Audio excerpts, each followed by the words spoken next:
Yeah, well, that was a disaster, really, because we'd opened Barrafina early in 2007. It had been an immediate success, and we were wandering around central London with our property agent looking for a second Barrafina site. Beautiful, beautiful building. We did end up buying it about a month after the financial crash. Oh, God. And so then we lost lots of money. The happy news of the story is actually Quo Vadis, is one of our most successful restaurants. Traditionally, I think we weren't very professional in objectively measuring whether somebody was ready for their next stage in the role. So, oh look, I like him, he's a brilliant waiter, he can be a manager.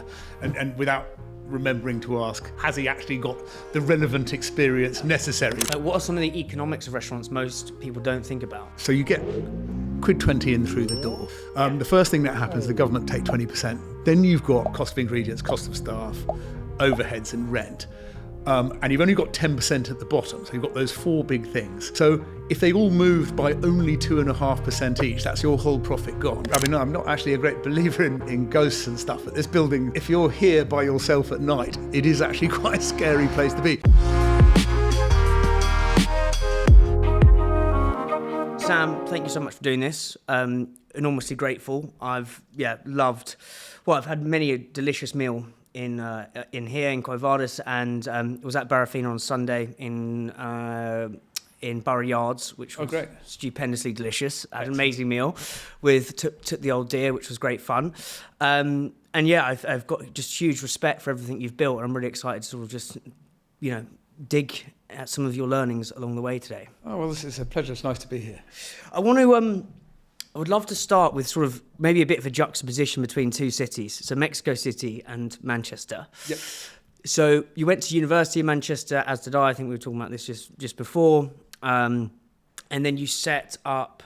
Then you went to Mexico City and you set up a jazz and techno. I don't want to say this, Boity or something. Yeah, like a nightclub. A nightclub, yeah. Is that what Boity is? Yeah. That's what's on the. What I read. It's a strange word they used to use in Mexico, which I've now even forgotten how to pronounce because it's been such a long time since I've heard it used weirdly. Yeah. Anyway, they used to call it things like an antro. This was a nightclub, isn't it? Okay, nightclub. And as Sam, our mutual friend, Sam Wigan, who people who've listened to this pod, he's been on twice, he's amazing. He was saying to me that you were born to be a host, and born almost hospitality was kind of like in your blood. And he was saying that at Manchester you would, do have roasts on a Sunday. You were always hosting. You hosted these amazing sort of house parties. Obviously, I've been to some of those house parties in Manchester. They're delicious fun. I'd love to kind of go into Manchester to begin with. Then we'll zoom over to Mexico. Sure. What do you think are some of those weird and wonderful lessons you took from hosting house parties in Manchester that you've probably then applied, that you still use today when you're running the whole sort of Hart's group across Barrafina here? Well,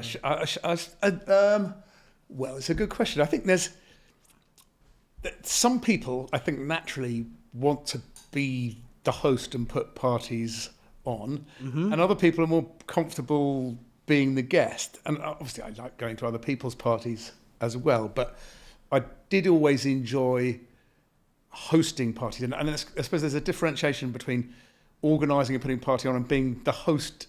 You said you felt natural being the host. I actually think probably being the organiser rather than the host comes a little bit more naturally to me. But I love the idea of, we're the simplest, having friends around for dinner and doing that side of it. But at a sort of grander scheme, organising a party, whether that be in a big sense, professional sense in Mexico, or a sort of more amateur sense in Manchester. And I suppose to sort of come back to the original question, it's about enjoying looking at people enjoying what you've put on for them. Do you know what I mean? Taking pleasure about other people's enjoyment of what you've organised, whatever that might be. Can you remember a specific house party? Yeah, we'll stay in sort of rainy Manchester before we jet off to sunny Mexico. But is there a specific sort of house party that you put on there that you can remember that was kind of really encapsulated that feeling of, I love that, of like you enjoying watching other people enjoy themselves? Not a specific one, because we used to do. I mean, there was 3 years of pretty much constant parties going on in Manchester. But in those days, I'm sure it's exactly the same when you were there. There didn't seem to be any neighbours around particularly. Were you in Fallowfield?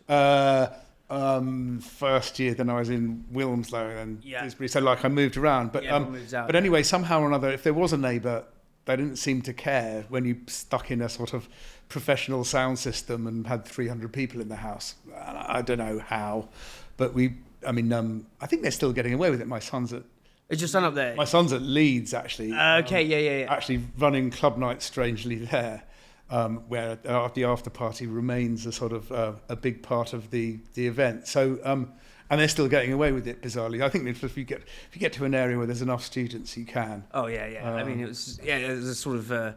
Fallowfield was kind of this sacred sort of... I always say... I went to the University of Fallowfield, not Manchester, because I never got the bloody night bus into town. Like it was a bit of a rarity. Of course, these days there's much more going on in town than there was back in the early 90s. Right? Yeah.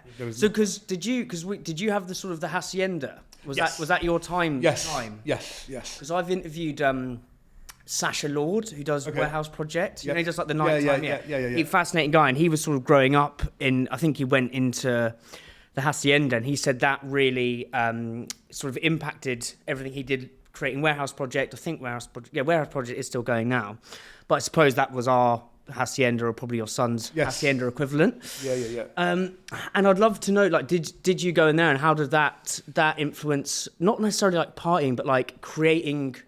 Because what Sacha told me, was like there was this palpable punch and feeling of like.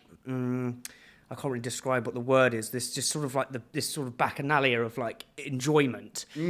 How did that imprint on you, and then how have you applied that to like across all of these? Well, businesses? interestingly, so the person who partnered me with the nightclub in Mexico City, right, and is currently now my business partner, Crispin Somerville. Yeah, he, when I was in Manchester, together with our largest shareholder, put on these legendary nightclub nights called Pollen, and they did quite a few of them in the hacienda, and in sort of a few of the other old legendary Manchester places. Yeah. So much as I wasn't involved in actual, the putting on of those events, both Rollo and Crispin were and remain to these days my best friends, and so I was sort of part of the crowd of that, and so. Yeah. So Pollen was a night in... was a night which then moved around various different nightclubs. With you. But they did, I don't know, 6 or 7 in the hacienda probably, and etc. Yes. So that's how I knew that sort of world. Right. And what was it? Did you go in there? What was it? Oh, yes. Yeah. What was it like? Can you describe the feeling? Because I don't think... Because that really changed everything. That one club led to like... It was just sort of just a change in the zeitgeist, I think. Yes, I mean, I think that it's weird when you read the history of all that stuff. The hacienda at its best was this incredibly short period of time. It didn't last very long before the gangsters took over, and it got sort of weird. Yeah. Obviously, specific nights excluded, like the nights that my friends were doing. But it's it had this. It was unbelievably influential. It was something only like about 2 years before it all went completely wrong, bizarrely. Yeah.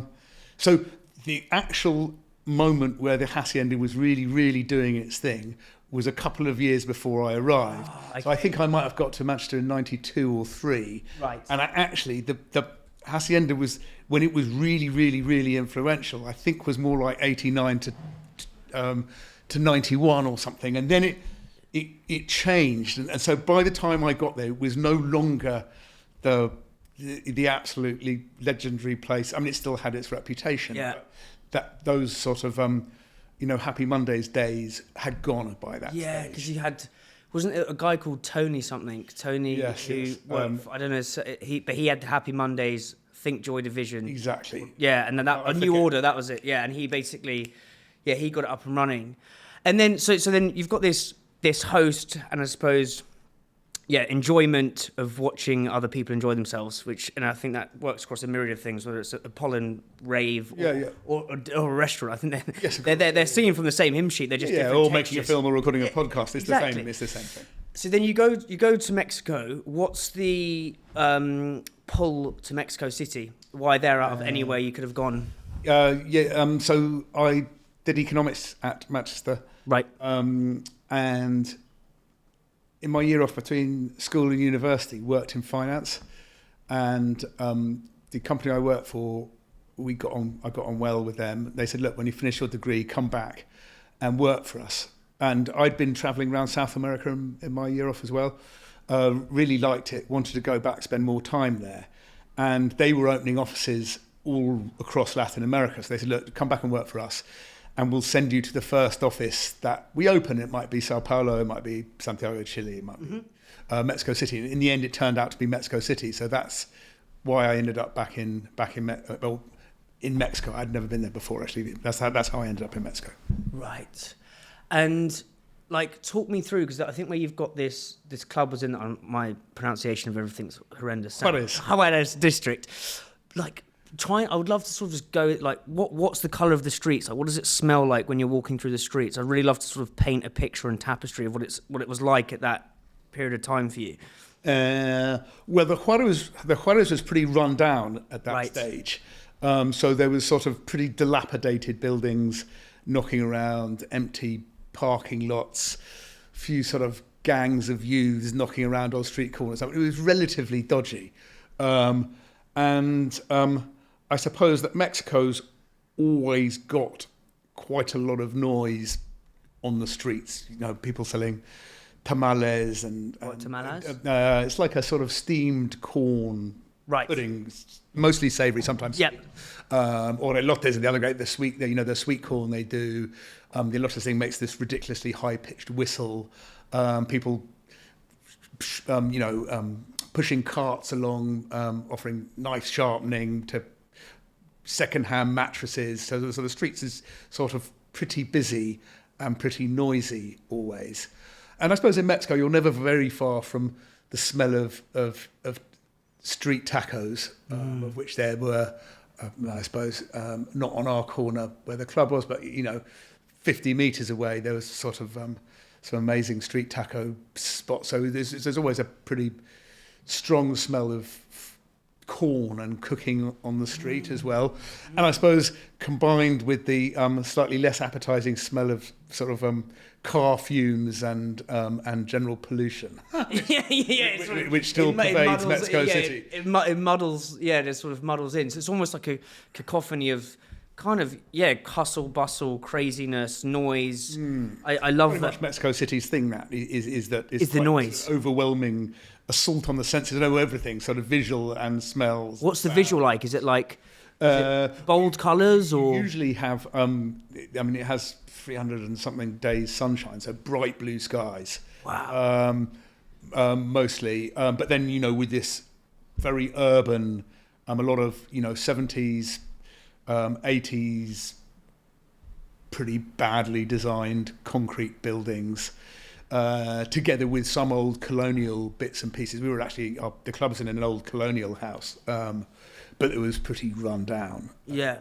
In a street with most of the colonial buildings had gone. It was, 6-7 story concrete blocks, and sort of falling down things quite a bit. Yeah.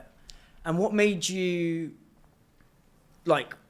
pick there to set up the club out of all places? Meaning Mexico City or the As in, Juarez, it just happened. So we came up with the idea that this is what we wanted to do.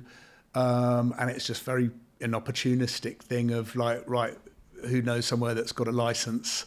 And the license being the key, and was relative, had some infrastructure, had some light and some electric and extract and so on. And so, sort of like following your curiosity was just this seems like the easy door to push on. It was kind of as innocent as that. All sort of hospitality property, you ask around and see what's available, and then jump choose in. The best thing that the Juarez, although it was certainly not there was actually a very famous nightclub about 3 streets down that was still going when we were there, but it wasn't a sort of natural place for a club. But we were 2 20-something-year-old English kids who just had to take the best we could find, really.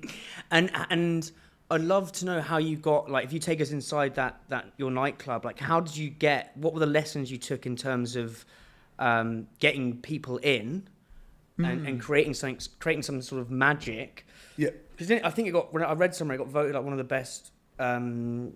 My research has escaped me right now, Sam. Apologies, but like it got voted one of the best bars or something in Mexico, I think. Yeah, I think we eventually at some stage we got one of the top something bars or clubs in the world at one. I mean, depends which list. It's insane. List's a list, but it was successful. I suppose it was a multi-pronged attack. Right. One was you need in a club. Unfortunately, it's one of the problems about the nightclub business. It's a big part of it is who the crowd is, and so trying to bring in the right people is key, because you can have the best music, best drinks, but without fun people, it's not going to be a fun party. And we were very lucky. We were good friends with 2 of the best promoters in Mexico City. It was them that suggested we do it in the first place. So they had the people, but then the bit where a lot of these places had fallen over is that once they had the crowd there, they'd forgotten that they actually had to deliver something once the people turned up. And so we brought music. There was a house techno music scene, but it was quite commercial. But Crispin, my business partner, had been a DJ for many years and had brilliant contacts in and so we were flying sort of proper underground DJs from the UK and bringing records from the UK. And then the other thing that we focused on was drinks. And so, Mexico City in terms of cocktail culture was stuck in the sort of, Tom Cruise 1980 cocktail mode of, blue drinks with parasols. But we flew over the head bartender of the Met Bar. The Met Bar, obviously, in whatever it was, 96, was sort of really leading the way in terms of drinks and so on. One of Dick Bradsell's, funny enough, apprentices, and he came over. Bradsell, was it? He was one of those sort of great cocktail legends of the 90s and noughties, I suppose. And who was a big part of making cocktails credible again in London. Yeah.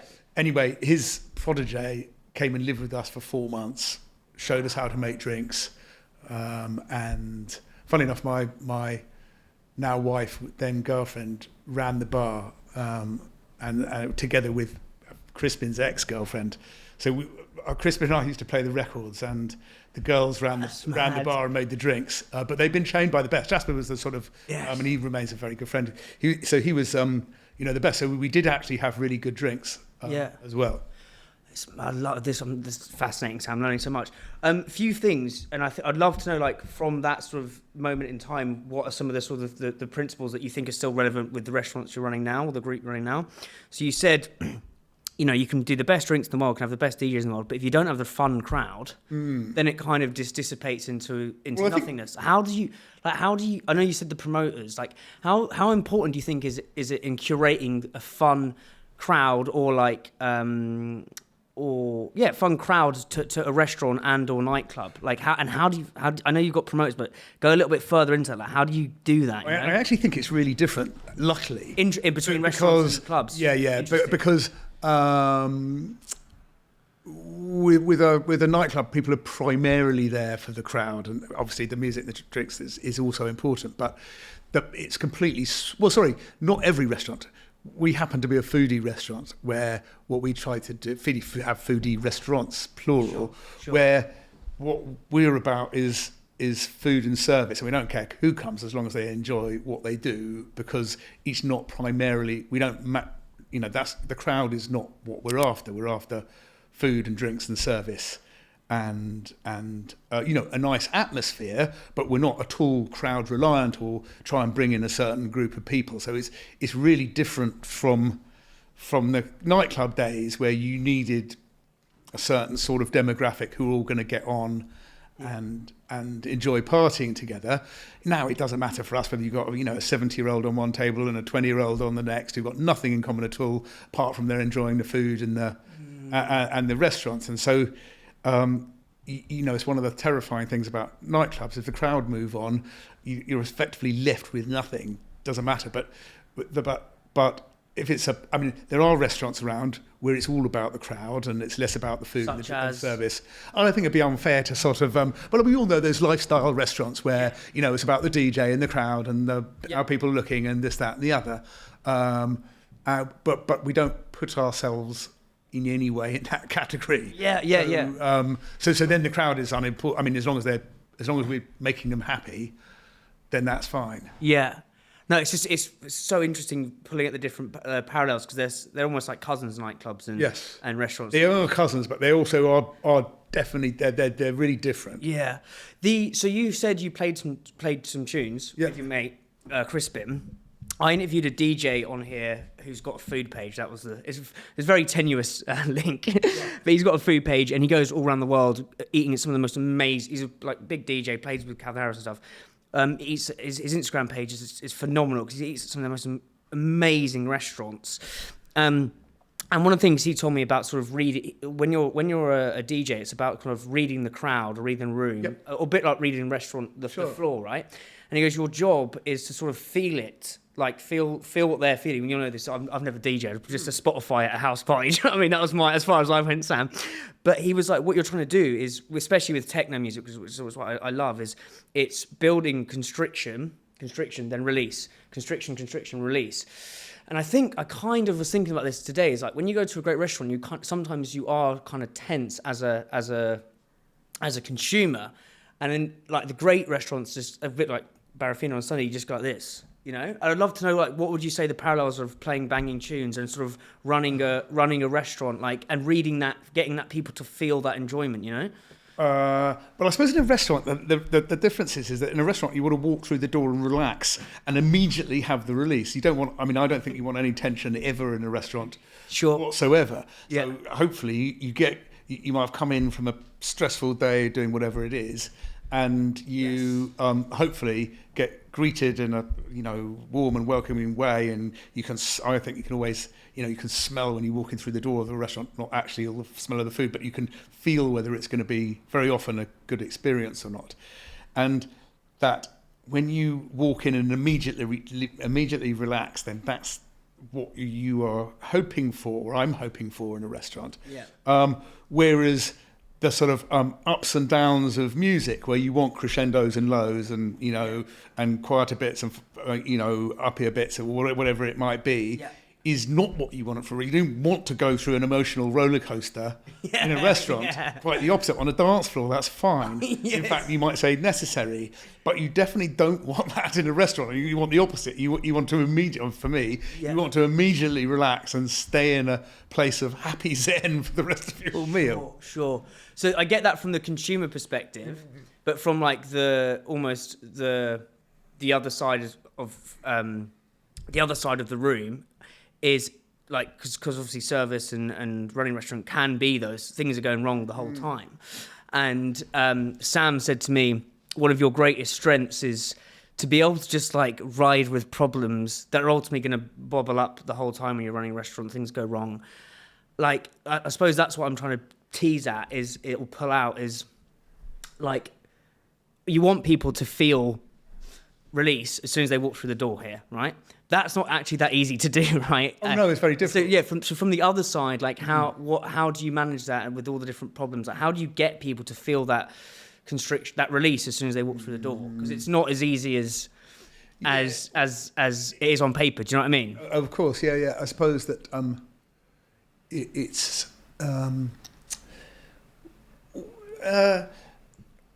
so the team, in order for the customer to feel relaxed, the team working in the restaurant need to be relaxed. And in order for them to be relaxed, it needs to be sort of organised with near military precision, so that when it starts getting busy, or that everyone knows what they're doing, everything's in the right place. You've got all the equipment you need in order to. It's a little bit like the sort of the Nelson's Navy thing. They were incredibly hard, finicky about everything being in its right place and everything having its order, so that then when the shit hits the fan, hopefully there's not so much of a panic because everybody knows what they're doing, everything's in the right place, everything has a specific order of how you do it, and then you can be relaxed. The Navy analogy then goes out the window, obviously, when you're in the middle of a battle, not so much. But the point is that in order to be relaxed and for that to transfer to your customer, you need to be the opposite of relaxed in the preparation for that. So like all your mise en place needs to be done. Everyone needs to know what they're doing. Everything needs to be in its set place. Everyone needs to know what order things go in. Yeah. And if all of that is going on automatically in the background, then the people doing it can relax and have fun and transfer that to the customer. So what looks like relaxed service is built on the foundations of precisely the opposite of real discipline and organisation, because that's the only way. People went to restaurants, they start off very relaxed, and then it gets busy and then they all start running around looking stressed like headless chickens. Well, that's because they're not organised properly and they haven't got everything in place. So the idea is that when it gets busy, you know exactly what you're doing, everything's there, and then you don't transmit any stress to the customer. There's I listened to a podcast with Jimmy Carr, and I think he says something along the lines of like you don't rise to your goals, you fall to your systems and your right. Yeah, well, there we which go. is exactly what that is. It's like, all sure. the stuff that behind all the order. It means when the sort of the chaos bubbles in through, or walks through the door, and just sort of the feeling, if that's all militantly done, then it that makes total sense. So in terms of, I get that in terms of like the organisation, but then in terms of making people feel, what is it that you want people to feel? Like I interviewed Osh from the Devonshire. Yeah, of course. Yeah. And he basically says something super interesting. He goes, we're in like the retail business. We see ourselves in the retail business, but instead of selling an actual product that you take home, like this cup, we sell, I was editing this morning, so I should know this. He goes, we basically sell a feeling, a memorable feeling that is traded as a story. And I love that. So it's like someone goes to the Devonshire and it's sort of the merriment and all that, and then you go and tell your friends about it. Like, what is the feeling you want people? And we'll start with Quo Vadis and then Barrafina, and then we can go into El Pastor. But like, what's the feeling in each different brand that you want people to feel, and then trade as a story to different people? Yeah, I think there's a massive degree of similarity across all our brands, because right. it's primarily that that feeling of hospitality, of being looked after. I think of being like that feeling that we care how your time with us is experienced, that you're a sort of real person rather than just numbers, or just a sort of just faceless customers. And I think that being treated as individuals by being made to feel welcome, by being made to feel that we care, we're just not trying to get your money out of you, we care how you feel. That would be the primary goal across all the restaurants. And then, maybe Quo Vadis is a bit more sort of, refined and comfortable elegance, and Barrafina's got more of that, energy, and obviously all the theatrics of open kitchens. And Pastor, I suppose, is meant to be a bit more transportative, so you sort of feel like you could be in Mexico City as much as you can when it's 4 degrees and grey outside. Yeah. Oh God, I'm pining to be there. So because when did you take this place over? What was the like? What was QV 2007? Yeah, 2007, and like talk me through that like period. Like what was? Oi, I am delighted to announce that the most banging kebab on planet Earth has just joined Uber Eats. Baba boom, it's banging. It's literally va-va-voom for your taste buds. I smashed the sweet potato hummus on the reg. The chicken kebabs are insane. I go to the one in Battersea Rise. Loads of my mates from Clapham just smash it all the time.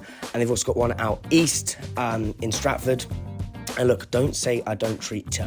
If you use the code BOOMDAN40, you're going to get 40% off when you spend 20 quid or more. So yeah, please do that if you want some banging kebabs. And if you're a restaurant who's looking for an amazing delivery partner, then hit me up. Our partnership with Uber Eats, we can do some sick things behind the scenes. So please reach out. Thank you so much. 2007. 2007, and like talk me through that like period. Like what was? Well, that was a disaster really, because we'd opened Barrafina early in 2007. It had been an immediate success, and we were wandering around central London with our property agent looking for a second Barrafina site. Kept coming up and down Dean Street and looking through the stained glass. In those days, QV had those stained glass windows of a sort of what was a rather sad-looking, but beautiful building. And we went, look how amazing it is, blah blah blah. And eventually, or one day, our agent went, you know what? I think probably we could, you could have a chance of buying it if you wanted to. And so then, to cut rather a long story short, we did end up buying it about a month after the financial crash. Oh God! Which is with such a big, because it's 8,500 square feet here, it's quite big. And so then we lost lots of money here for about 10 years. Oh no, maybe not that long, but quite a long time. It took us. If we bought it in 2007, we didn't open Barrafina Adelaide Street, which was the next restaurant we opened, until 2014. So it took us 7 years or so to recover from the great QV experience. So talk about. I believe like the deeper the wounds, the deeper the wisdom. Like what were some of those painful periods in that 2007 that you think have actually provided you with some real deep wisdom? Apart from losing loads of money. Yeah. I mean, there was a few. So timing. When in doubt, blame it on someone else. Timing, it was really unlucky because QV was meant to be, was of quite a luxurious, we had everything, beautiful silver and Russian linen tablecloths and silver polished everywhere, and it was expensive. And we were really, actually, so we were super busy when we opened for probably a year or so. But we had two issues. One is we weren't consistent enough. So on its day, it was good, but it wasn't good regularly enough. And what sort of food? Because Jeremy wasn't the chef. At No, this point, it was a guy called Jean-Philippe who'd opened Fino with us when we opened Fino in 2003. Yep. He is actually from the south of France. Did the Spanish food with us at Fino, did it very successfully. And then we asked him to move across to do, what do you call it? Grand British brasserie sort of stuff. He'd worked with Nico when Nicola Dennis had 3 Michelin stars in Park Lane. So he'd worked across, and was a very, very good chef. Probably not best suited to the British stuff. But also, it was quite a big dining room. The kitchen's in the basement, and we didn't get the food consistent enough, and we didn't get the service consistent. I think probably even more importantly, the service wasn't consistent. How so? Like, what was going wrong? Do you think? Well, to run a very busy, big dining room, you need to be well organised, and I don't think we had the right team to be able to pull it off. We tried our best, but a bit like everyone running around, there was too many services where people were running around looking stressed rather than relaxed. And that combined with suddenly the very place people didn't want to go was a big, quite showy-offy, or not showy-offy, but expensive, grand restaurants. By the time we opened in the 2008, 2009 was exactly where people weren't going for lunch. They were going to places which were much more pared back, like Barrafina, which did actually very well through the financial crash and beyond. And so I suppose, but the people not wanting to go and eat in an expensive restaurant was bad luck in terms of timing. So that we couldn't have predicted that. But the learnings would be, if you're going to open, make sure you've got it right. I mean, it's easier said than done, isn't it? It wasn't like we weren't trying, but it should have been more consistent from day one. And any other sort of mistakes or wounds that provided wisdom from that period of time? I think we underestimated how difficult a private members club would be. How so? In order to fill the membership, to get enough members that you need, we thought that, we'd have a queue of people wanting to become members out the door. And again, the financial crash really didn't help with that, as everyone's trying to cut their budgets. The last thing you need in your life is another private members club. I mean, interesting, of course, we're chatting to our friends at the Grouch. I remember at the time and saying, by the way, it took us 20 years to make this thing work. So it's, I don't think it's unusual. So we probably imagined we had a bigger database of wannabe members than we actually did.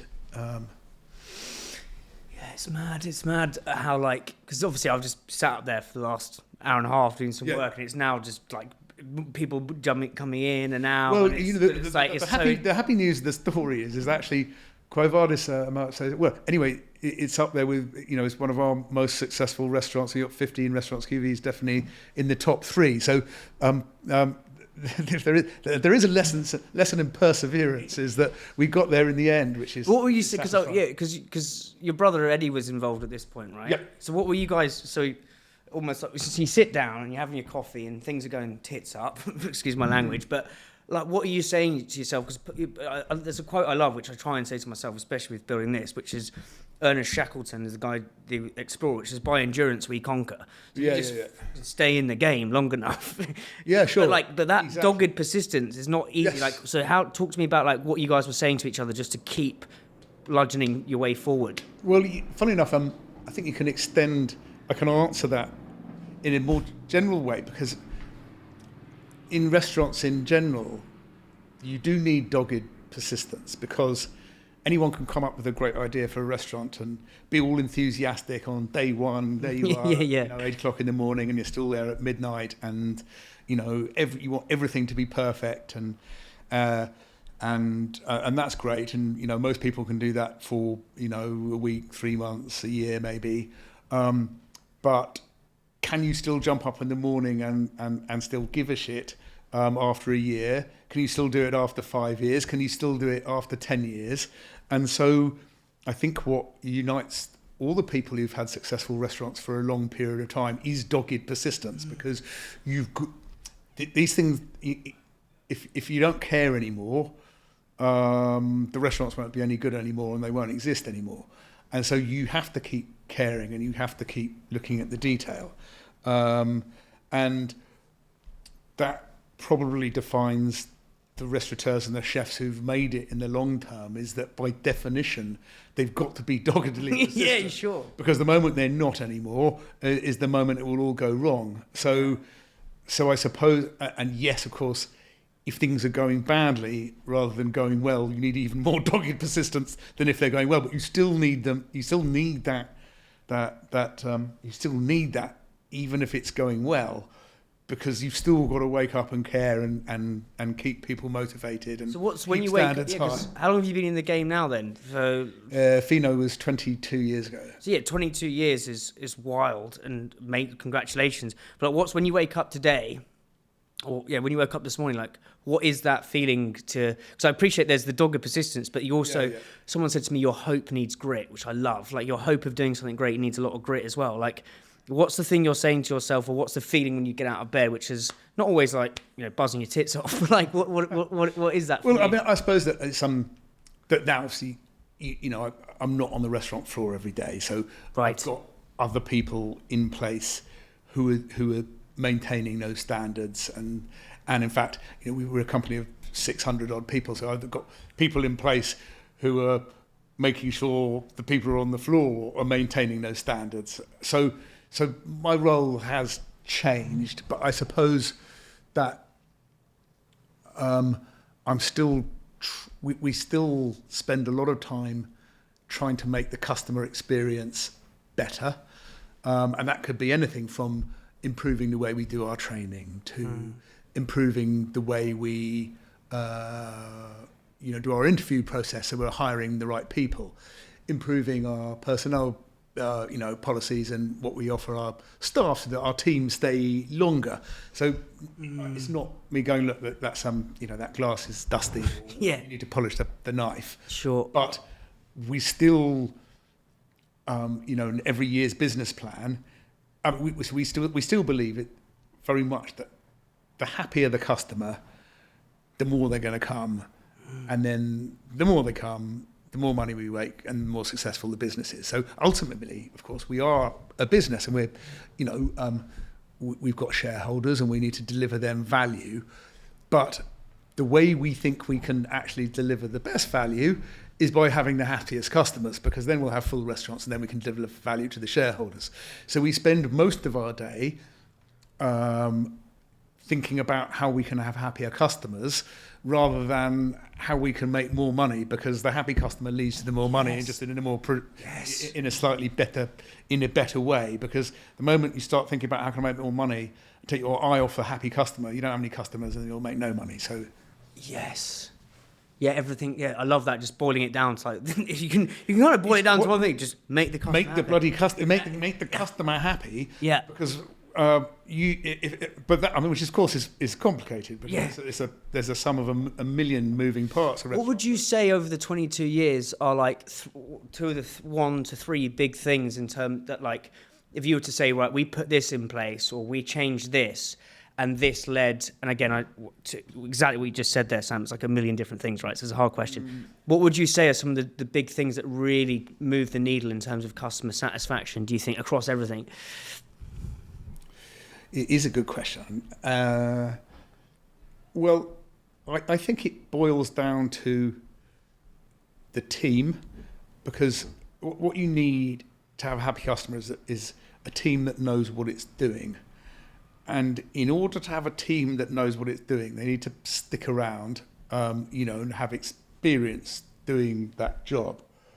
And so I suppose it's not one particular thing, but it's about trying to put a system in place where your team do stay, and people know what they're doing, and you build up that experience. But I suppose there's not one, that's kind of, or even 3 singular things that achieve that, because there's lots and lots of different bits around that. Yeah, it's sort of the 1% across everything compounding, yes, which creates it. But the team thing's interesting. So how do you, I asked some really random questions, so forgive me. But the feeling like, I was thinking about this at Barrafina when I was there on Sunday, and the crispy calamari arrived. It was absolutely, wondrous. And you put the lemon on it and it just brings everything alive, right? How do you do that from sort of a galvanizing a team perspective? That when you just and you make your team, not your customer, feel like just a jolt of like, do you know what I mean? And then that transfers to the customer, a bit like squeezing lime on a taco or lemon on a calamari. It just brings everything alive. Well, I think that's possibly an easier question to answer, actually, because it's trying to instill in them the joy in giving pleasure to other people. So when you and there's lots of stuff you can put in place, but when they're really focused on customer experience, and how people are enjoying their time with us, then they end up taking pleasure in it. Because I remember my brother always said, look, you're going to be here for your 8 hours, so you can either sort of sulk around in the corner looking at your clock watch and wondering when it's home time, which case that the day is going to go pretty slowly. Or you can say, well, all right, I'm here, I might as well give pleasure and provide an amazing service or cook amazing food for these customers. And of course, guess what's more enjoyable? So it is a culture, actually, because once that culture is established, you walk into a team and they're all taking, hopefully, evident pleasure in customer satisfaction. It's sort of infectious. It's like it's a happy virtuous circle where it's difficult not to be infected by that enthusiasm. Infectious, that's beautiful. Yeah. By the way, it can work the other way. You can infectious, be cancerous, in the wrong way. Cancerous bad culture. And it's very difficult to change culture. Yeah. The good news is, once you've got a positive culture established, it's quite difficult to break that virtuous circle. The bad news is once you've got a problem, it is quite hard to turn it around. When did you have a problem? Oh, we've had millions of problems in the past where you'll get, team leaders probably not quite up to the job, or you've got, a gang of staff that, for whatever reason, shouldn't be, maybe they started, but they're bored, or they're not inspired, or they're not managed properly. And then it's a challenge to change that around. Let's go back into just that sort of that period of time getting Quo Vadis going and changing. Because one of the things I found fascinating, and it's on the was this Karl Marx's house? Straight upstairs. Straight upstairs, yeah. Offices. And then it used to be a brothel as well, right? Yeah, I think so. How does, again, another weird question, but how do you think? I really believe that sometimes buildings hold stories in them in a weird way. By the way, this I'm not actually a great believer in ghosts and stuff, but this building is if you're here by yourself at night, it is actually quite a scary place to be. How Bizarrely, so? How so? I don't know. It just has an atmosphere to it. Yeah. Bizarrely, as soon as you've got people in here having a nice time, it completely disappears. Yes. But if you're scurrying around in the sort of basements of QV late at night, it's quite a scary place. Well, I do. I'm a bit weird and spiritual in this sort of stuff. I believe places do hold stories. Yeah. Joe Rogan was going to open a comedy club. Joe Rogan, the podcaster. He was going to open a comedy club, and he purposefully didn't do it because there was he did open a comedy club, but his first venue previously was this random, this gay porn star who started a cult, and basically was I think he convinced those people to do something pretty heinous. And Joe Rogan was like, when I walked into this place, it was going to be... Had a bad fight. He goes, I just had the stories... He goes, the stories were in the wall. And I think it can work both ways. Interesting what you're saying about don't come here at night on your wands, on your Larry, because you can just start seeing some fucking shit. But Or do, because it's an exciting... Yeah. There's a lovely extension to that, which is that for the first 10 years we were here, we made our own sourdough bread. And... interestingly, so my dad's got a bakery up north in Rutland, and he brought us down the original starter, taught our guys how to make sourdough. But of course, the sourdough feeds off the natural yeasts in the atmosphere. Right. And so the Quo Vadis sourdough, by definition, the starter, is feeding on all the yeasts that are part of this, 350-year-old building, which by definition has taken on all the smells and the things over the 300 years. So the QV sourdough does take. It's obviously doesn't take the sounds, but it takes on the yeast culture that's been here for the last 300 years, which is quite a lovely thought. Or disgusting, depending on how focused you are on the brothel part of it. Well, the brothel, or you got Karl, or Karl Marx, so it's sort of well, there we go. Communist croissants coming out of it or something like that. Yeah. But so with that said, it's interesting you said that. So these stories that are in the walls, I do feel, again, I can't read, it's an intangible kind of intangible yet palpable thing. How does that specifically in this site, those stories, they're on your website, they mean something to you, although the fact that it was a brothel, the fact Karl Marx did live above here, how does that impact the way you sort of run things and add to the sort of magic of this place? Yeah, well, it's actually, it's QV's 100th anniversary. I think it's 26, so about a year and a bit from now. So it's incoming. Right.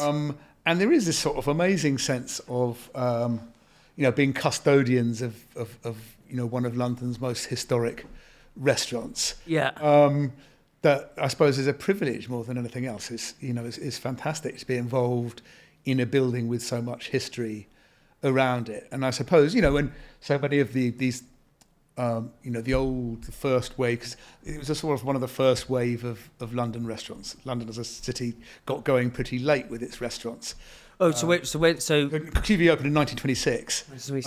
You think most of the restaurants the upmarket restaurants pre then were in hotels Okay, with So, you. so the sort of money class either ate at home when they had plenty of staff to be able to do that, or in the 5-star hotels. Yeah.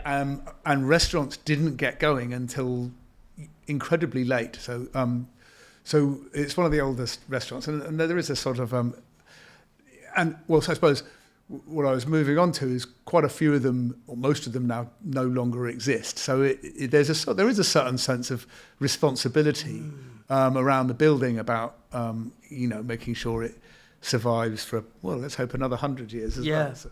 No, I love it. Let's talk about Jeremy Lee. So he comes on in 2012. Yes. Yep. Yeah. Describe the first time you met him. What was that feeling like? If you can remember that experience. Well, I can't quite remember whether it was the first time we met, but the first time we hung out for a prolonged period of time is that we were. I don't know if you remember. There's probably still going a festival called Taste of London. Yeah, did a lot with the peanut butter business there actually. Yeah, and we had 2 stands that were bang next door to each other. Is this the summer one or the winter one? The summer one. Yeah. In Regent's Park at that stage, I think it was. And anyway, Eddie and I would be there for the duration. Jeremy was there for the duration with the blueprint. And because we were in basically next door kitchens, there's plenty of time when it's not the rush to sort of hang out, have a drink, and sort of generally mess around with your neighbourly chefs. Jeremy and Eddie and I instantly got on incredibly well, I think, because, of course, we were doing Barrafina, so we had copious amounts of ice-cold Manzanilla sherry in our tent, which Jeremy obviously took an immediate like to. Sure. So I think we drank about sort of 3 bottles of sherry each per day for 6 days in a row. Hilarious. Having an enormous party whilst also doing Taste of London. Amazing.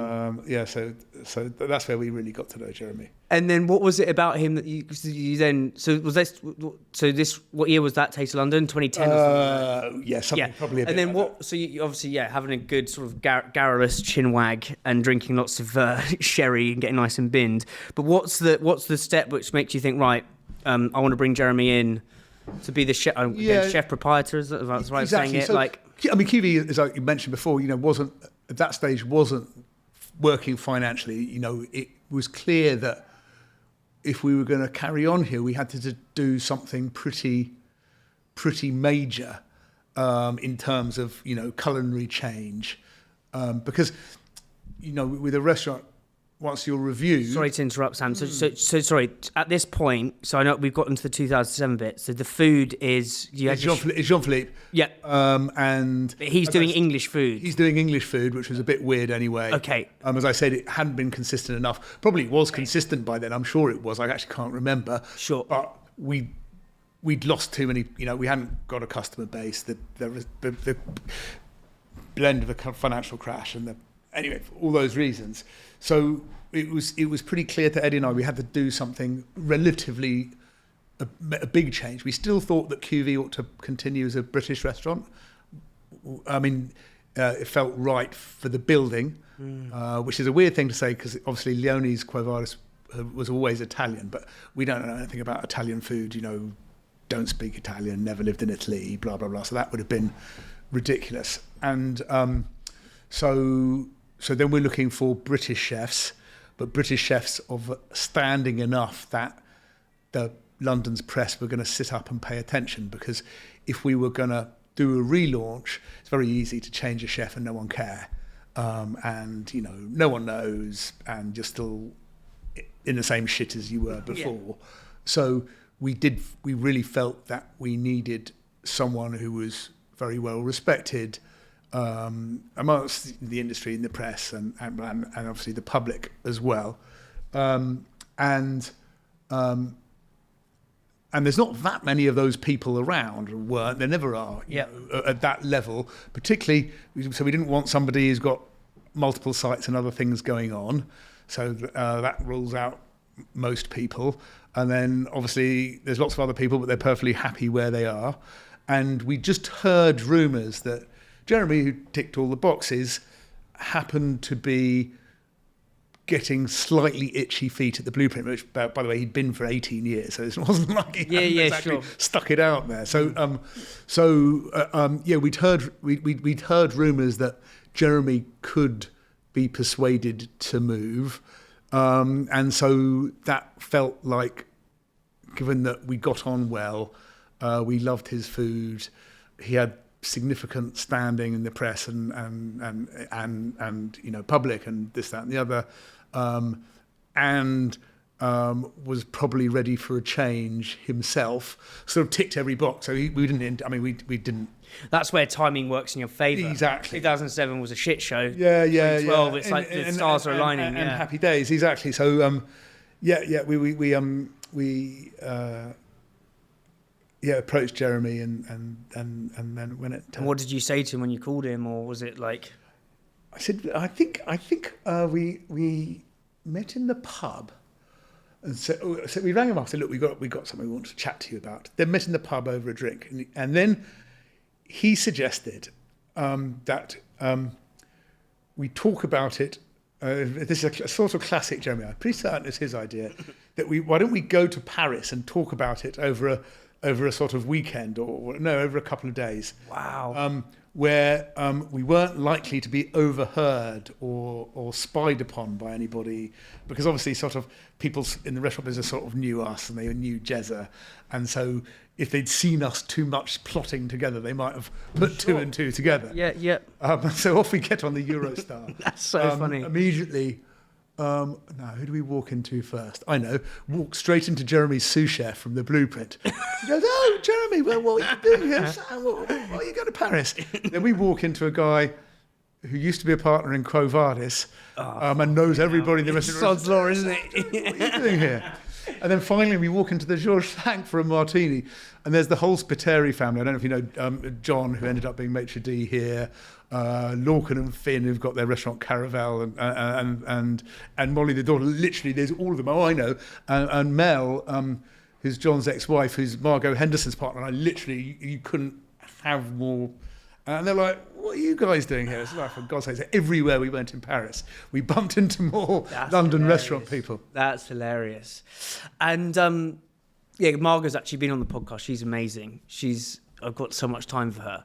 What's something Jeremy's taught you about, or maybe like change the way you view the world, or maybe see the world that you can only understand by being with him and in his presence and conversing with him?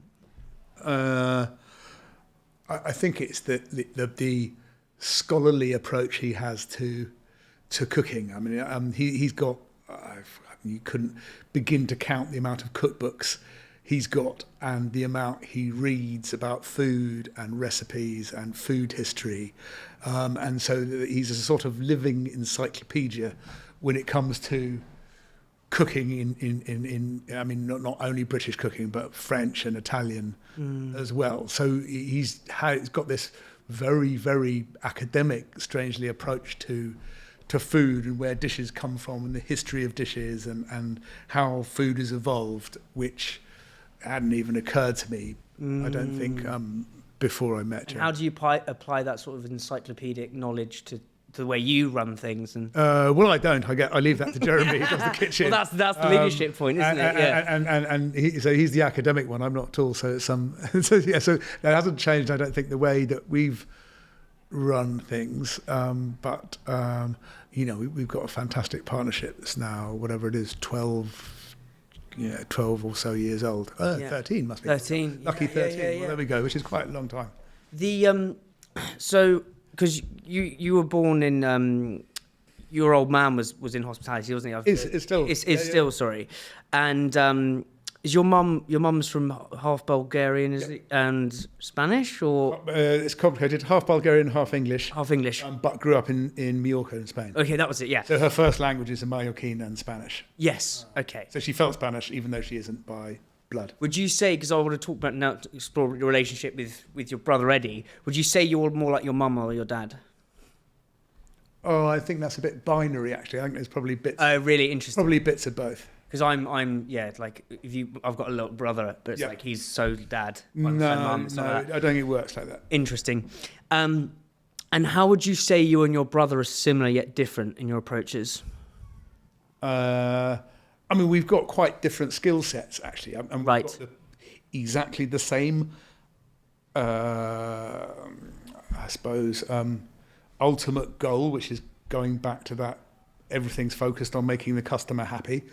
And I suppose Eddie is he's a more natural host, much more artistic, much more of a perfectionist than I am. And I'm better at things like numbers and process, and I did an economics degree, not an art degree. But so that's where we're like completely different. But the bit that's the same is we're both using what skills we can bring to a team, which is always a team, for the same ultimate goal, and exactly the same philosophy of trying to provide the best food and service and atmosphere we can to end up with a happy customer. So, but what he brings to the party is not what I bring to the party, but he's got a partner who's, does his accounts, and someone else does, the rota and the what's it, and I've got a partner who, is more of a perfectionist and does the arts, and do you see what I mean? So it's, Sure. So as a team, we're just different sides of similar teams. Is there an example of that sort of that artistic, the sort of the marriage of almost like the kind of the order and the art of like you and Eddie, of like how that sort of blossomed in any of the restaurants, like any of that sort of like perfectionism, or just kind of the pursuit of perfection to make, again, linking it back to the first principle, which is just make the customer happy? Well, I'm not naturally a perfectionist, so I have to work much harder at it than Eddie, who is a natural perfectionist. So, he would always bring that to the restaurants, and I suppose that I always brought slightly more of the business side of it. But I don't think there's any one sort of like example of how that works. It's across everything. One question I've got for you is, so the first Barrafina there was no reservations, was there? Yep.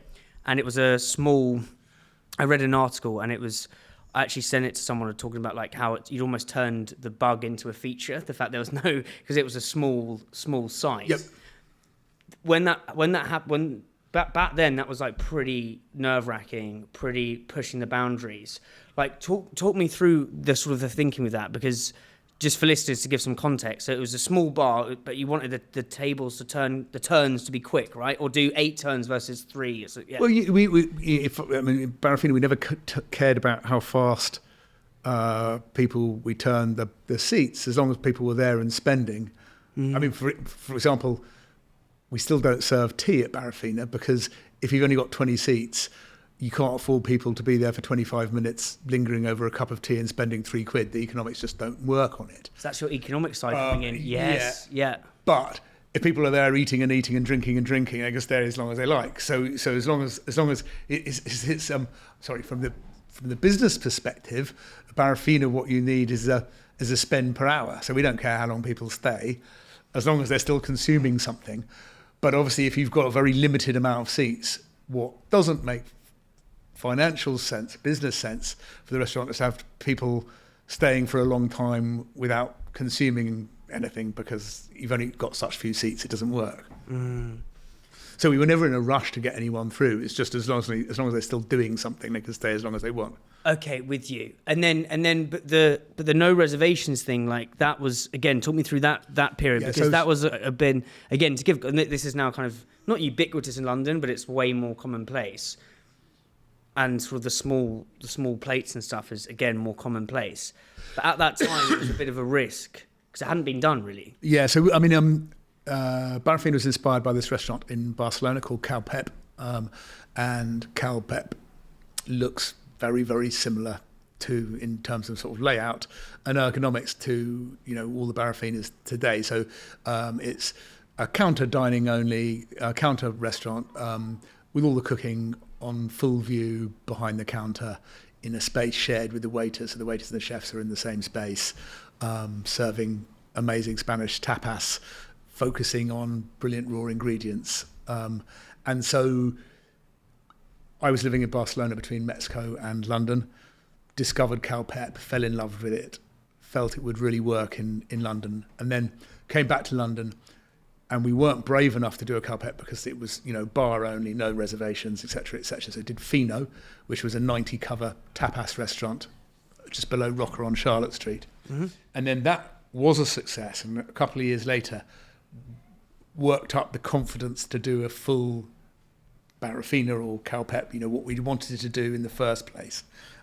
Which was a big leap. Just quickly, how come it was working in Barcelona versus you thought was that just the way? We were just nervous that London wasn't ready for it, because actually London at the time had very, very few Spanish restaurants. So there was Moro, which is obviously Spanish North African, still going.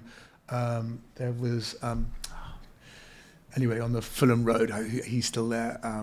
Anyway, the name escapes me, and that was about it. And so tapas wasn't a thing. For the most part, high quality Spanish food wasn't a thing, let alone counter dining and no reservations. So Fino was already breaking quite a lot of molds with high end Spanish tapas, which was a first for London. And we didn't think that we could do high end Spanish tapas and no reservations and no tables either. And then when we worked out the food bit worked, and the sherry and the Spanish wine, that we knew did work. We then had the confidence to add the other bits of it, i.e. the counter dining, the open theatre kitchen, and the no reservations. How to get your challenger brand into more supermarkets and increase your current distribution in half the time.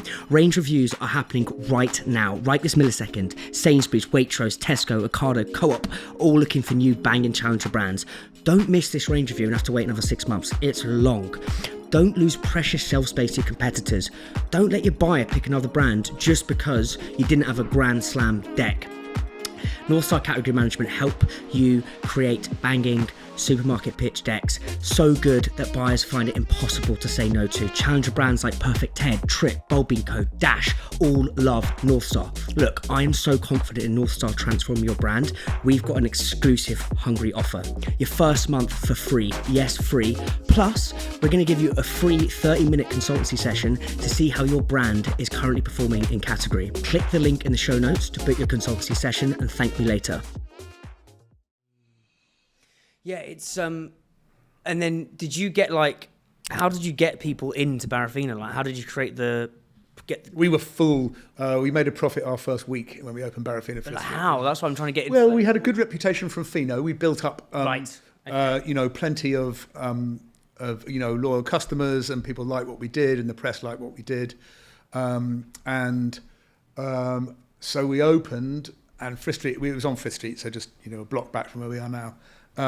It was a great location, only had 23 seats, so you could fill it with no people. And I suppose it opened in January 2007. It was actually just before the financial crisis, isn't it? Anyway,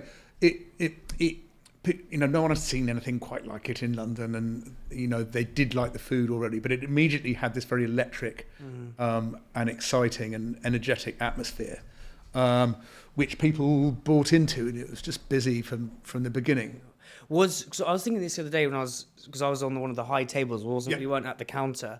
But what do you think how do you think the experience is different being higher up from a consumer's perspective? And how do you go downstairs, just where we're sat now is much lower. It was, again, just a really random question that just comes to my head. But how do you think it's different from your perspective with serving people when they're higher up versus lower down? Yeah, well, it's completely different because you're at the same height as the waiters and chefs. Your eye is at the same height as them. So rather than you sitting down and the waiter looking down at you, which creates a sense of, I suppose, formality and sort of, subservience is probably overstating it a bit, but there's that, you're suddenly in their world because you're at their height, seeing the same things that they're seeing from the same perspective. So I think it is much more inclusive because there are plenty of people who do bar seats but at a lower level. And I do think you miss out on some of the connectivity you have at being at the same height.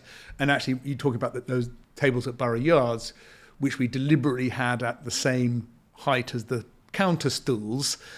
That was two things. One, to include people in the same feeling as being one experience, rather than, well, you're on the table and you're at the bar, to try and get those table seats to be part of the atmosphere. But also, you don't want to be sort of sitting looking at people's asses. You want to if you're two different heights. So you really want to try and.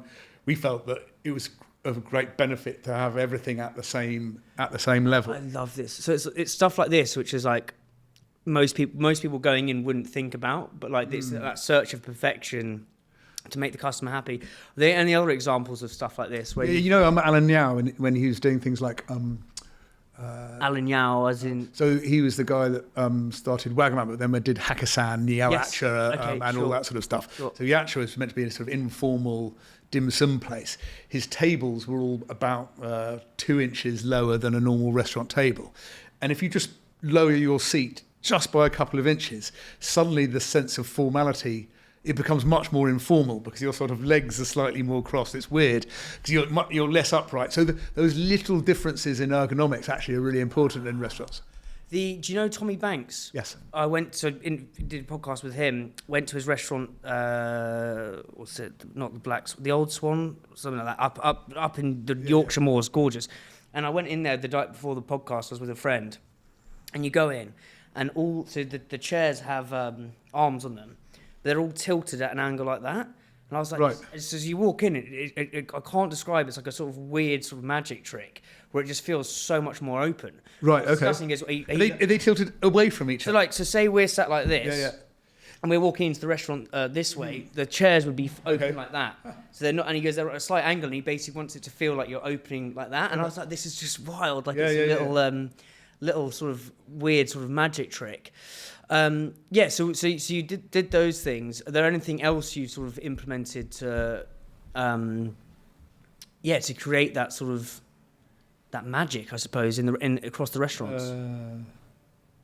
Well, in Barrafina, they're all slightly different, but in Barrafina, we believed in most. There've been quite a lot of open kitchens, but they've been very sanitized open kitchens. So you saw a sort of little window into a kitchen, or just the bit where they did the sort of flashy stuff, the plating up or whatever it was. And in Barrafina, we had a sort of proper warts and all. So we have the fryers and the solid top and the thing and and so it was really trying to give a sort of real version of the kitchen rather than a sort of through tinted lens sense of what a kitchen was. Yes, that makes so much sense now.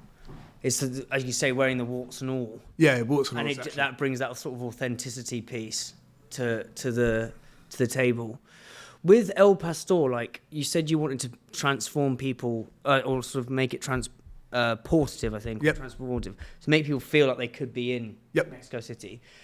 You've just come back from. Were you in Mexico City? Only transferring through. I've actually been lazing on a beach, but in order to get there, and I always like spending a few days in Mexico City. We're spending a few days in Mexico City on the way. Yeah. So, what was some of the stuff you were like sort of picking, like to get that feeling? What are some of the lessons you've taken from like Mexican? I suppose the question is, how was Mexican hospitality, like the texture of it, or the flavour of it, or even the accent of it, different from the Brits? Because we talked about how trying to do Spanish food here just wouldn't work, and it's almost like. But what would you say the differences are from your time in both countries? I mean, the basics of hospitality are really the same. I suppose that, and it's also got quite a lot of similarities with Spanish food. I mean. So the difference is that the food's completely different, and the starter with that is it's all based around corn and tortillas, and so when we wanted to do a Mexican restaurant here, the first thing that we had to do is learn how to make corn tortillas. It was actually quite a complicated process to do it properly. How so? Well, first of all, you've got to get the best corn. So we actually were. Mexico used to have 3 thousand different varieties of native corn. Right. It's now predominantly all the same couple of varieties, which is a sort of American GM corn, very good on yields, very bad on nutritional value and flavour. And a friend of ours wanted to help bring back traditional Mexican corn varietals. And so started working with farmers in the Estado de Mexico, like the state of Mexico, just outside Mexico City, to grow some of the traditional varieties. So we were his first international client. So we were bringing, it's like working as a baker with a really, really high quality grain or flour or whatever it is, which didn't exist in Europe to start with. And then you have to boil it up overnight, let it rest for 24 hours. Then you have to have a volcanic stone mill, which has got two big volcanic stones, about, say, a foot across or a bit bigger. Sure. Obviously, which don't exist in the UK because there's no one in Europe who's doing this at that time. I'm sorry, so this was like a Mexican way of just... like This is how you make tortillas. Okay, sure. So it's the only traditional way to make tortillas. So you have to boil up the corn, get the volcanic stones, grind it, and then you end up with a sort of doughy thing, which is called masa. And then you can either hand press it, but if you're doing the sort of volumes that we are, it would be impossible.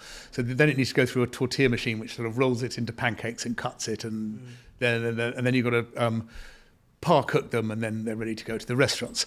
So that whole process of learning how to do that was an incredible labour of love, but essential if you were going to translate any of what being in a Mexican restaurant is like. Because the whole of Mexico, every Mexican restaurant smells of corn. It's the first thing you sort of notice when you walk in. Yeah.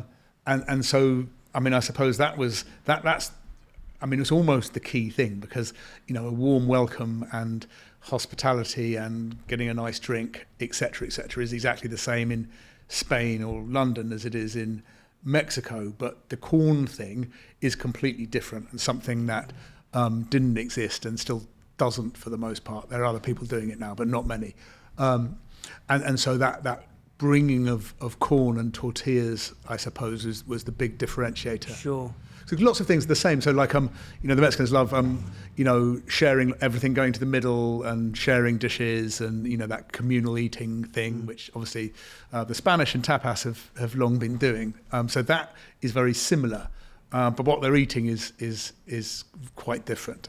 Why do you think Mexican food, it's been a bit of a slow, not laggard, but in America, Mexican food's massive, right? Over here, we've probably got, I think it links kind of back to colonialism with the sort of the Indian restaurants we've got here. Yep.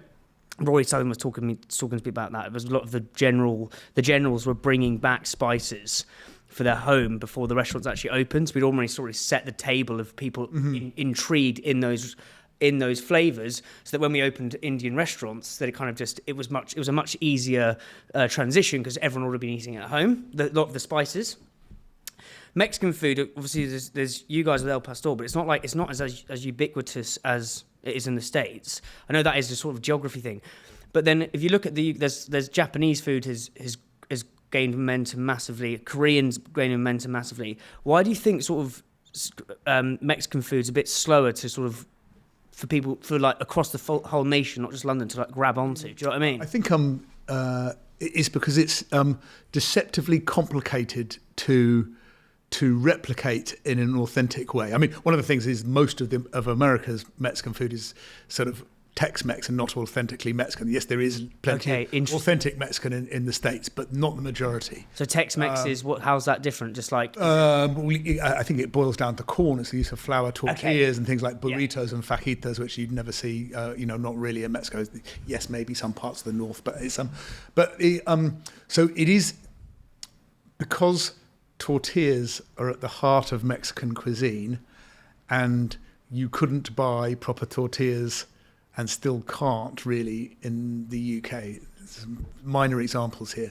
It makes the very building block of the cuisine incredibly difficult for anyone to do, because we've got our own tortilla factory, right, which required quite a lot of investment and knowledge, and we flew over a Mexican tortilla expert for 6 months to show us what to do and this, that, the other. It's not something you can learn out of a book, and the equipment isn't available. You have to import it, especially from Mexico, and that's incredibly complicated because the Mexicans are bureaucratic, and you can't just go online and order the piece of kit and it turns up, because when it does, well, first of all, it wouldn't. And second of all, you can't order online. And third, when you do, it will all be on the wrong voltage because they work on a different voltage and won't have the regulations. So then all the equipment needs to be specially tailored so it passes the UK health and safety laws. So those are all incredibly high barriers to entry. You can't just come with a bit of knowledge, go, I'm going to do authentic Mexican cuisine. And then, of course, the other thing is that there's not very many Mexicans living in London. There'd be, I don't know the numbers, I'm afraid, but considerably more Japanese or Korean. You know, the Mexican population of London is small, so we can't draw on local knowledge, really. And I suppose historically as well, the Brits as a nation haven't gone stroke traded with Mexico as much as these other nations whose cuisines we're much more advanced in.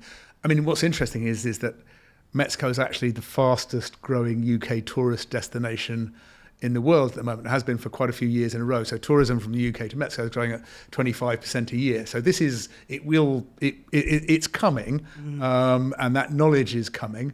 But like I say, when we opened Pastor 8 years ago, we were the only people to make tortillas, fresh corn tortillas in Europe. And now there are other people in Europe and there's other people in the UK, but only 8 years ago you couldn't buy, and no one was producing fresh corn tortillas. So it's the history of authentic Mexican food is pretty recent. So you spent a lot of time in Mexico. Like, I love learning from, again, I think food can be like the linchpin of understanding almost like different cultures and stuff. And what I love about the Japanese is they've got words like which we just don't have in the English language. I think they've got a word for like walking through, like literally one word for walking through a forest in the morning sunlight, like right. Just wild stuff like this.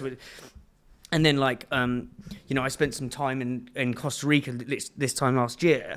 And they've got a word which is pura vida, which is like, instead of saying please and thank you, it's like pura vida, which means to soak in life. Okay. And I love that. I'd love to know in terms of, I think the Brits could use from both of those things, right? I'd love, Mexico better than probably most Brits, right? You spent so much time there. What are some of the things that you think we should benefit from their culture, like, which would really kind of, just maybe not change the way we look at things, but just like maybe just be a bit more buoyant about things?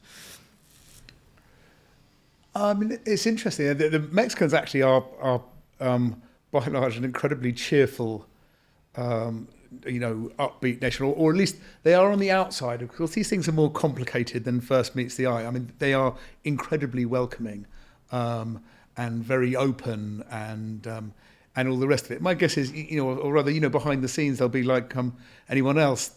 Have their own issues and things going on, isn't it? But it's they are amazingly welcoming. I'll tell you a good example, actually, and very generous with their time, and with their hospitality. So I was there, as you know, a couple of weeks ago. Parked my car up. Someone drunk had driven into it, burst the tyre. Into your car? Yeah, I was not in it. I was out having lunch. Sure. Anyway, come back. The tyre's ripped to shreds, and we're in a tiny village, unpaved roads and chickens pecking about the place. And so I haven't changed the tyre in 20 years. So I get to work, the tyre off, and it's all going well, apart from the car's on a bit of a slope. I just can't get the new tyre on. Anyway, after about 20 minutes, a sort of happy gang of Mexicans who own the restaurant next door, come out and offer to lend a hand. And anyway, they struggle too, but after 45 minutes of perseverance, and it's hot and might even been New Year's Day, so everyone's got a hangover and sweaty and dusty, and they eventually get the tyre on. And so anyway, I thanked them profusely and trying to give them some money. And they're like, no, we won't accept anything. You know, you're in our village. I hope you come back another time and have a pleasant memory of this place. And I suppose that you know,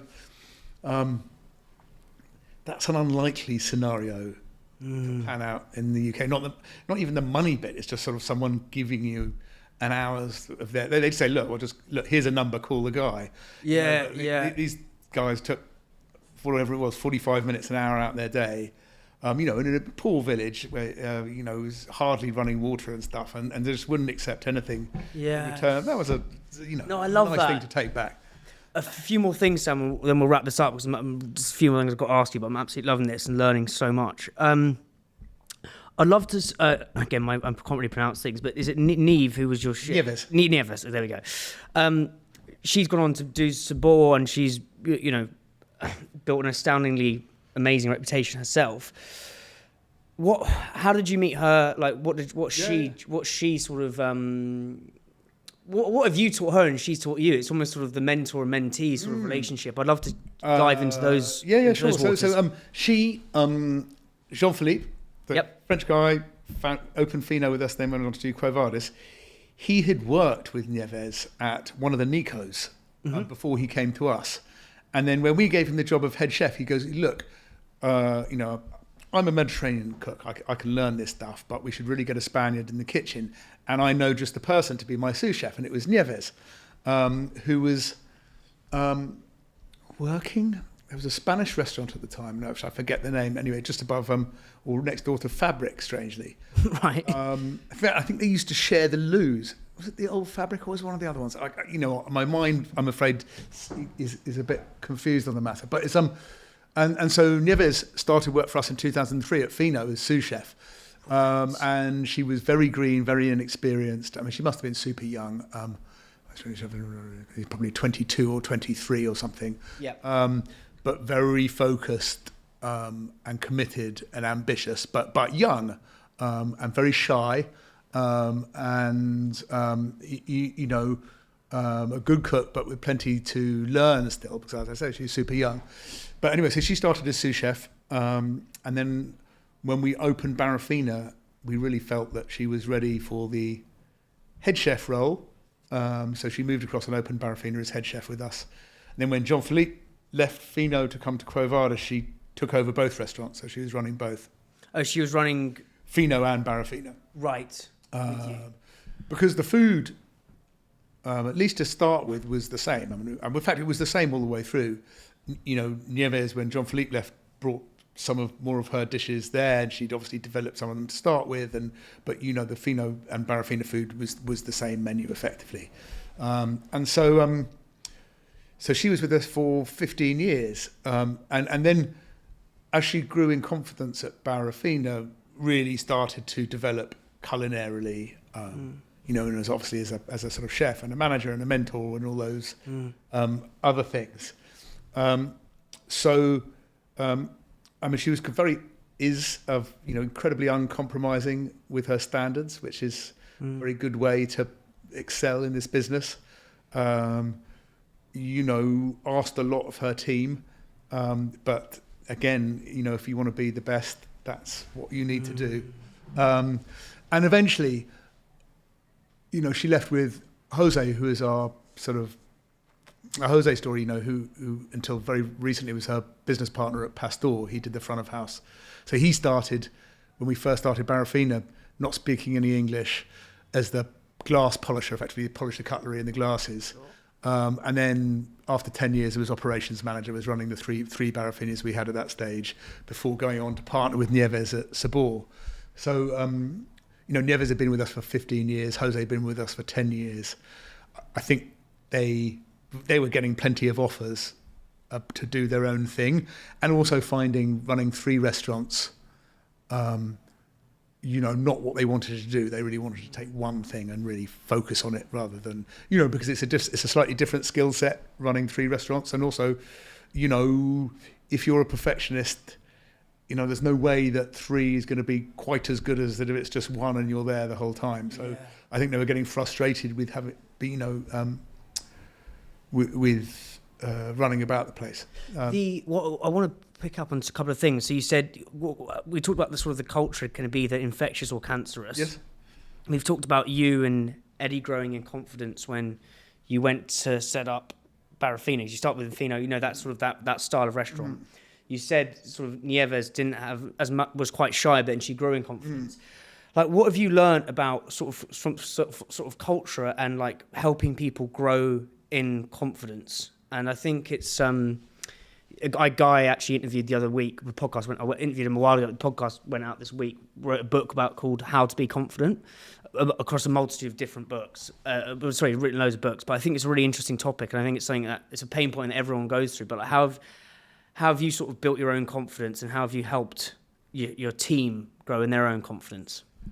I mean, I think a lot of it is time and experience. Yeah. So, Nieves, still when she went to Sabor, I don't think he enjoyed giving interviews or being on telly or whatever it is. And now she's a genius at it. She's really worked hard. But, that's come with age and experience and that sort of thing. So I think that time is and experience is probably the big one. But then, as a manager, allowing people to make mistakes, to as long as they're trying, not to give people a hard time if things go wrong, to be supportive around their decisions and not undermine and all that sort of stuff.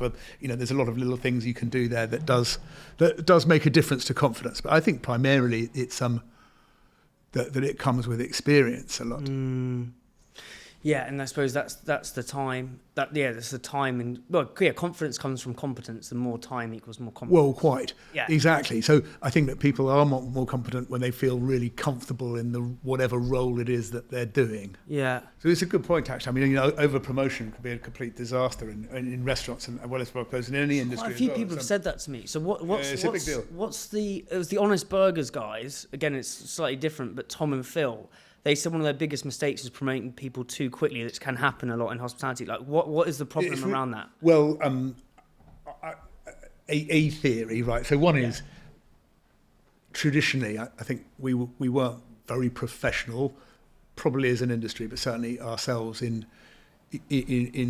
objectively measuring whether somebody was ready for their next stage in the role. So you go, oh look, I like him. He's a brilliant waiter. He can be a manager, and without remembering to ask, has he been shown how to do the rotary or whatever it is, has he actually got the relevant experience necessary? Because we were sort of mama papa businesses, just doing stuff on the fly, and we now got rigid structures. So if you want to be the manager, can you do this? Can you do that? Can you do this? So we've now got these systems in place which ensures that you don't and can't ever over promote. So we've got much better. What are some of those metrics for now? Oh, it doesn't. It's like loads of boring stuff. Have you had X amount of experience? Okay. Have you completed all the training things? Have you been shown how to do this? Have you been shown how? That goes back to the order. You don't fancy exactly that order, so then you can relax. But I think probably the big there wasn't certainly in our business those structures in place. But I think more is that. For a long time, the restaurant industry has been chronically understaffed. And so there was shit, we need a manager. We can't find one. Well, I suppose you'll do, because there wasn't anybody else. Do you know what I mean? So it was a sort of just grasping at the first, maybe only thing that was available, because there was such bad understaffing issues that people just would promote anyone they could get their hands on. And then what's the sort of the unintended consequence of that is, and how does that, again, we've talked about infectious cultures versus cancerous cultures. Like, again, on paper, it's like, hire the guy or girl who's done really well, we get on with, like that. That's how I would do it. I'm very chaotic. It's actually it's such a disaster. It's the person who really suffers is the poor person who's over promoted, because they find themselves out of their depth, and then the team don't respect them, and then they have a crisis of confidence, going back to where this whole thing originally came from, is that because they weren't competent enough to do what they were doing, and because they weren't competent enough at that current moment in time, not saying they're perfectly capable, all these people to get there, but at that stage they weren't. They then suffer from a lack of confidence, and then because they're not competent enough, they don't get the respect they need from their team, then the whole thing goes wrong, and eventually traditionally what we've seen is they end up leaving because they've lost their mojo, and it's all a disaster. But even worse than that, of course, is that because they're now the general manager or the restaurant manager or the head chef or whatever it is, it's very difficult to say, actually, you know what, I wasn't really ready for that. I want to go back to the assistant restaurant manager or the floor manager. Do you see what I mean? It's so hard to take a step back. So then they're stuck in a role for which they're not qualified. And so it's one of the worst things you can do to someone's career, at least in hospitality, from our experience, is to over-promote them, because you're actually messing with their career. It doesn't matter about the restaurant. That's secondary. What's the antidote to that then, for which you found? The antidote is putting a structure, structures and rules in place where you're going, actually, is this person qualified? Not do I put a finger in there to go, oh yeah, he can do it. Yes. Actually, here's the 40 things we ask this person to do in their weekly role as whatever it is. Can they do all of them? If the answer to any of those questions is no, well, they either need to be trained or they're not the person for the job. Do you know what I mean? So it's Yeah, it's wild. The final few things is, I want to talk about the economics of restaurants in terms of, just from, because you have this sort of the economics degree. My friend, and I'll have to send it to you afterwards, Sam, fascinating. It's an Irish economist who's got a massive podcast in Ireland. And he interviews the chef's name's escaped me, but the chef who's got a Michelin star, and he basically talks through the economics of specifically a Michelin star restaurant. And he was basically saying, and that's kind of echoing why so many are closing, is it's like these guys are making 4, 5, sometimes 6%. It's bugger all margin. And then he was also saying that the travesty of losing the star will just decimate your brand and your business overnight. What would you say? You kind of look across a multitude of different restaurants and different categories. What are some of the economics of restaurants most people don't think about, just out of sheer curiosity? Well, there's a really simple way to look at it, actually. Yeah. Which is that, so you get £1.20 in through the door. £1.20 as just imagine it. £1.20. Someone spends £1.20 with Yeah. us. The first thing that happens, the government take 20% for VAT, so that's a quid we've got. Then you've got the cost of your food and drink, your ingredients, say. Yeah. So that's going to be, say, it's 25 or 30%. So you're now down at 70. Then you've got the cost of your staff, which is these days, say, it's 35, 40%, whatever that is. So that's 70 to 35. Then you've got your rent. So that's another 10 or 10, whatever it is, ish. You're then down at, where are we now? 25. Then you've got your overheads, and you're down at about 10, say. By the way, in the UK at the moment, this is getting worse and worse and worse, this margin thing. In the good old days, we used to try and make 15%, and now, you'd be happy with 12 or whatever it is, 10 even. But when you think about how that adds up, if you're spending 5%, even a small amount, 2% too much on the cost of your ingredients, that 10% is then 8%. And if your rent's 12% of your turnover rather than 10%, well, that's another 2% off. You're down at 6%. If your staff is 5% more than it should be, you're down at 1% or nothing. So you've only got you've got these multiple cost of ingredients, cost of staff, overheads and rent. And you've only got 10% at the bottom. So you've got those 4 big things. So if they all moved by only 2.5% each, that's your whole profit gone. So there's very, very, very little room for manoeuvre. And so it is a very tight margin business. And, what's the depressing thing about it is that it did used to be much easier. So you could be, in the old days, we were much more relaxed about our cost of labour and cost of ingredients, because somehow or another, that cushion at the bottom of what the profit was much bigger than it is now. And that's why, when you get an extra 2 or 3%, our minimum wage has gone up. Minimum wage is about to go up by, with a national insurance change, is 10%. So 10% on a 35% labour bill is 3.5%. 3.5%, if you're only making 10% profit, is 35% of your profit. So what sounds like not a very big increase in minimum wage or electricity or rent or national insurance, by the time it comes down to that tiny amount you're left with, makes a massive, massive difference. Every 1% increase in some of those costs could be 10% on your bottom line, because there's not very much left in the pot. So it is a hard, and there's no getting away from that. the £1.20 comes in, the 20p goes to the VAT man. You've only got that quid left, and every time you spend some money on an ingredient or staff cost or overhead or whatever it might be, it gets chipped down. And even if you're really disciplined, it's going to be quite low. And so if you're ill-disciplined, it's going to be nothing. And so with those 5 variables, that last quid left, because obviously, again, if we're going to tie this, again, I want to kind of wrap up with the economics of actually running a successful business. On the sort of the right-hand side. On the left-hand side, it's like making the customer happy or keeping the customer happy. So it's like if you drop the ingredients, then like how do you find and of course, and actually, do you know what I mean?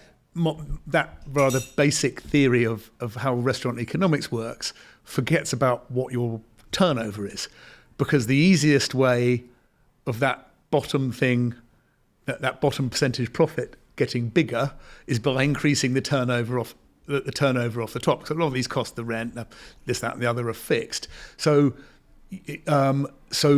actually, it's much harder to be more profitable by cutting your staff, cutting your raw ingredients, than it is than to drive more happy customers into the restaurants so that your turnover is higher. That is the easiest way to greater profitability. So although, yes, you need all those fiscal disciplines, otherwise you're going to be stuffed.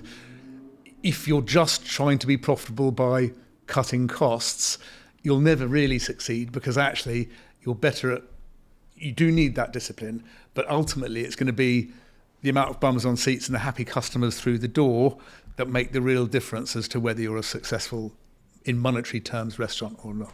And that's the investing in. So you from your perspective, like through everything that's going on right now. Yeah. Like, and actually, we've gone through a financial crash. Like, as I say, look, this endurance thing, you've been in the game a long time. Would you, with those 4 levers, like, are you always thinking, erring on the side of invest in what makes the customer happy? Yes, always. Always. So we've never scrimped on ingredients, on staffing, on decor, and all the rest of it. Because, I mean, yes, there's a difference between scrimping and being in control of. So you can't just go, yes, we'll do anything to make sure, and because you have to have financial control, but ultimately it's going to be the happy customer that makes the difference. And then final question: the team's now 600. I believe, like, as a business grows, the founder's journey of improvement and stuff grows in parallel with it. Again, through obstacles and whatever.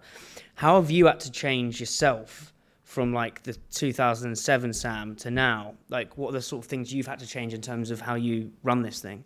Yeah, I suppose it's just about being a lot more structured. Yeah. Dare I say it, professional. I mean, so, we were a mum and papa business for, it was Eddie and I think we first employed someone in HR in 2016, so 14 years after we opened was when our first HR person joined. So for 14 years, we did everything. Well, sorry, everything, but we probably weren't as hot as we might have been on staff contracts and this, that, and the other, because we just got on and ran the restaurants. But these days, obviously, with more people, you have to be much more structured, much more professional. I've never minded delegating, but we've got the business is split in half. So we've got Pastor and Quo Vadis, which is run by Crispin, and then the Spanish sides at Barrafina and Parillian, and Bar Daskall, that's run by Anna Watkins, who happens to be my cousin as well. So we've got 2 MDs who run the Parillian, and I sort of sit above them. So it's about putting the right structure in place, I suppose, delegating, being much more disciplined on more disciplined about how we run the business as a business. And yeah, I suppose hopefully never taking your eye off the prize, which is the happy customer. Happy customer. Sam, I've absolutely loved that. Thank you for being so generous with your time. And congratulations on everything you've built. It's astounding. And super grateful for that. Thanks very much. Awesome. That was epic.